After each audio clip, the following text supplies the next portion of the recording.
Good morning every student. अभी हम लोग पढ़ेंगे आज ग्रामर में present continuous tense. Please sit down. Present continuous tense हम लोग पढ़ चुके हैं बेटा। आज हम लोग पढ़ेंगे perfect tense. Okay, present perfect tense.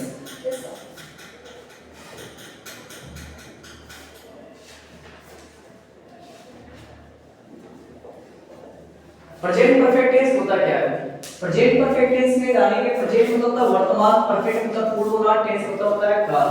ऐसा काल जो वर्तमान काल में क्या हो वह काम पूर्ण सके। ठीक है, जिस वाक्य में चुका है, चुकी है, चुके हो आदि शब्द का प्रयोग होता है वो present simple present perfect tense कहलाते हैं। चुका है, चुके हो, चुका हो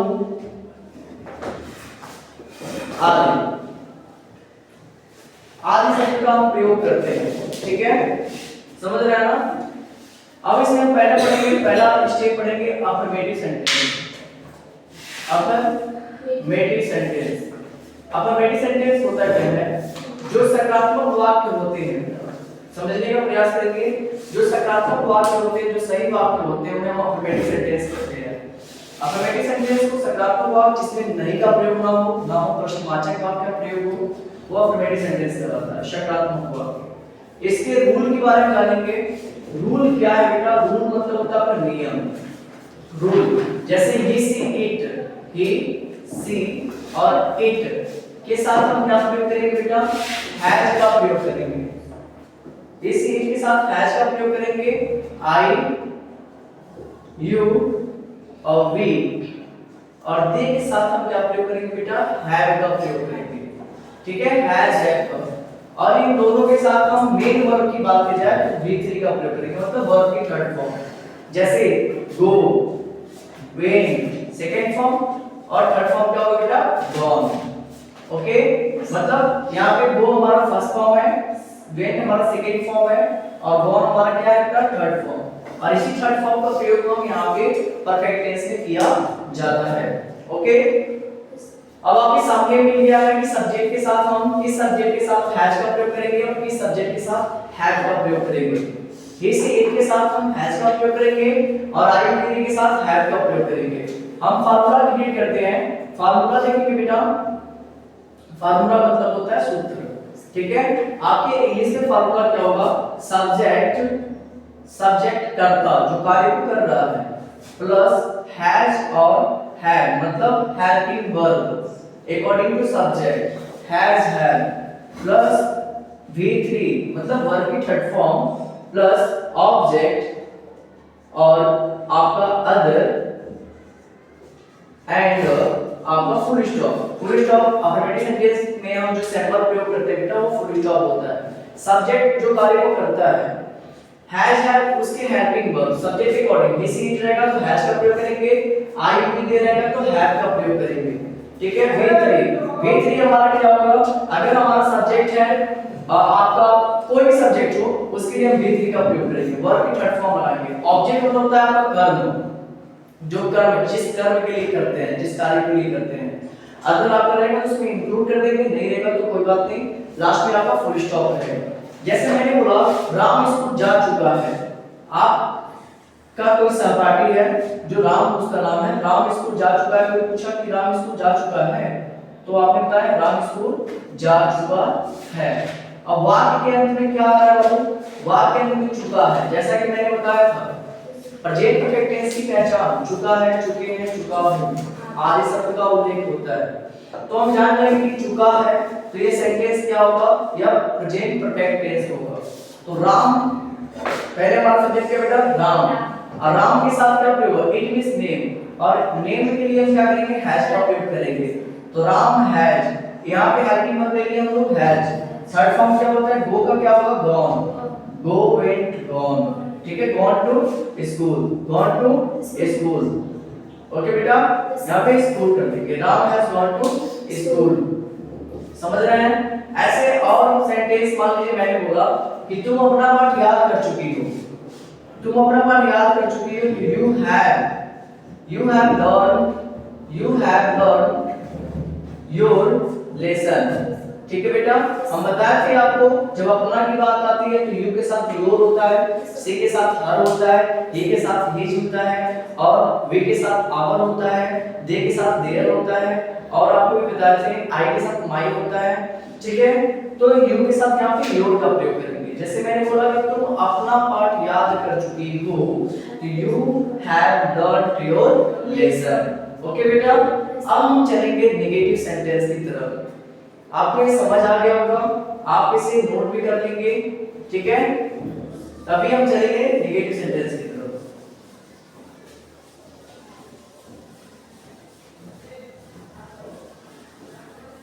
बहुत ही इजी है, ग्रामर को आप लोग फॉर्मूला के अकॉर्डिंग समझने का प्रयास करेंगे तो आपको अच्छे से आएगा। नेगेटिव सेंटेंस को हम बोलते हैं नकारात्मक वाक्य। नेगेटिव सेंटेंस, नकारात्मक वाक्य मतलब जिसमें नहीं का प्रयोग होगा। जैसे मैं अपना काम नहीं कर चुका हूं, वह स्कूल नहीं जा चुका है, ठीक है, वह झगड़ा नहीं कर चुका है। ठीक है, ऐसे जिसमें नहीं का प्रयोग हो। तो फार्मूला क्रिएट करेंगे बेटा। फार्मूला में क्या होगा? सब्जेक्ट प्लस हैज है, जैसा कि आपने किया था। सब्जेक्ट प्लस हैज है प्लस नॉट प्लस वर्ब की third form plus object plus other plus full stop. Okay बेटा, मतलब यहाँ पे सब्जेक्ट प्लस हैज है प्लस नॉट प्लस वर्ब की third form object plus other plus full stop. जैसे मैंने बोला कि वह अपना काम नहीं कर चुका है, वह अपना काम नहीं कर चुका है। ठीक है, कोई व्यक्ति था जिसको बताया गया कि भाई आपको काम करना है, लेकिन पता किया गया कि भाई वो काम किया कि नहीं, तो आपने पता किया तो बताया कि हाँ वह अपना काम नहीं कर चुका है, वो अपना काम अभी नहीं कर चुका है। तो आपने देखा लास्ट के अंदर में चुका है, चुकी है। बात और मैं कहना चाहूंगा कि ये इसकी पहचान है। जब आपको हिंदी सेंटेंस कहीं से मिलेगा तो आपको ट्रांसलेशन करने से पहले आप उसको देखेंगे कि यह किस में ट्रांसलेशन में है। ठीक है, किस में है। ठीक है, मतलब प्रेजेंट सिंपल में है, ता है, कि प्रेजेंट कंटीन्यूअस में है, कि रहा रही है, कि प्रेजेंट परफेक्ट टेंस में है, कि चुका है चुकी है, कि प्रेजेंट परफेक्ट कंटीन्यूअस टेंस में है, कि रहा रही समय के साथ वो हो रहा है। तो आपको इसी से पहचान होगी, उस हिंदी के सेंटेंस के आखिरी अंत वाले शब्द से पहचान होगी। तो वह अपना काम नहीं कर चुका है, सब्जेक्ट क्या है? वह है। और ये वाक्य कैसा लग रहा है? पुरुषवाचक वाक्य, तो ही हो जाएगा। तो he has not done his work। जैसा कि हम बताए थे बेटा कि he के साथ his का प्रयोग होगा, अपनाने पे he के साथ his का प्रयोग होगा। he has not done his work। Okay, जैसे मैंने बोला कि हम सब अपना पाठ याद नहीं कर चुके हैं, हम सब अपना पाठ याद नहीं कर चुके हैं। तो we have not learned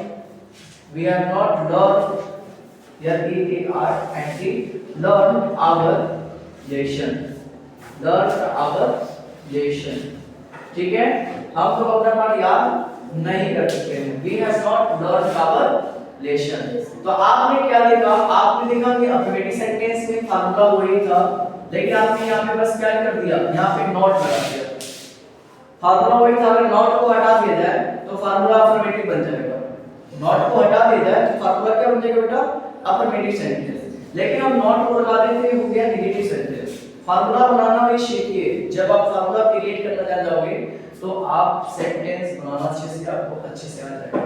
ठीक है बेटा, तो आप यह जो एग्जांपल था इसको आप नोट कर लेंगे, वीडियो को पॉज करके आप अच्छे से समझ भी लीजिएगा। ओके, अभी हम लोग पढ़ेंगे इंट्रोगेटिव सेंटेंस। इंट्रोगेटिव सेंटेंस कुछ हार्ड नहीं है, बस क्या होता है कि जैसे इट के साथ हम जो प्रयोग कर रहे थे हैज का प्रयोग, तो rule number according to rule number 1 आप क्या करोगे? उसको हैज का प्रयोग पहले करोगे, ठीक है, और हैव का भी प्रयोग पहले करोगे। अभी हम बताएंगे आपको फार्मूला के अकॉर्डिंग।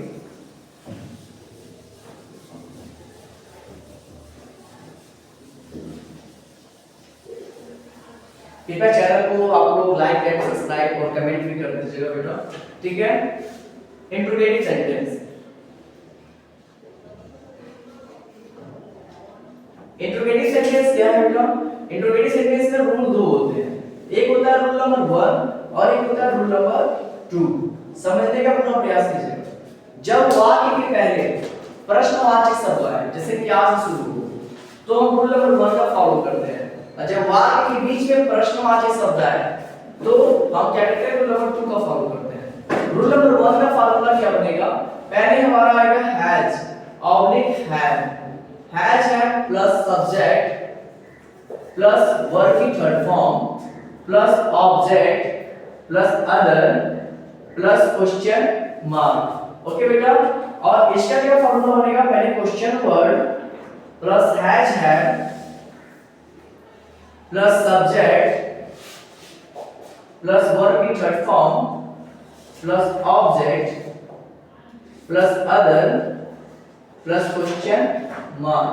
ठीक है बेटा, जैसे मैंने बोल दिया कि क्या तुम स्कूल जा चुके हो, क्या तुम, मान लो क्या तुम अपना काम कर चुकी हो, यह सिंपल रहेगा।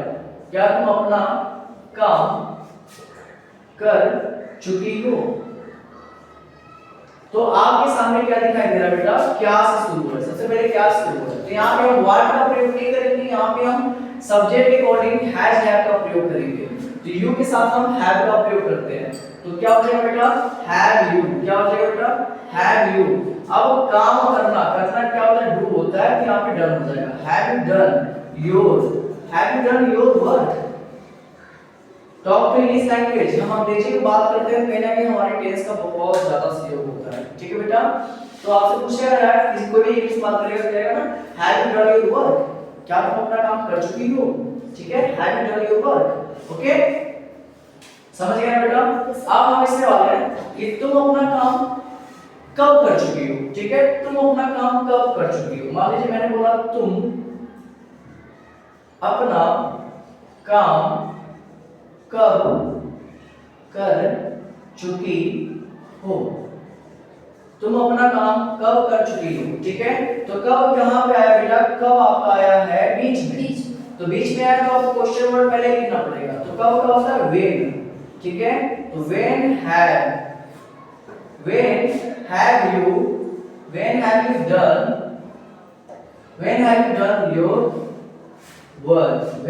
done your work?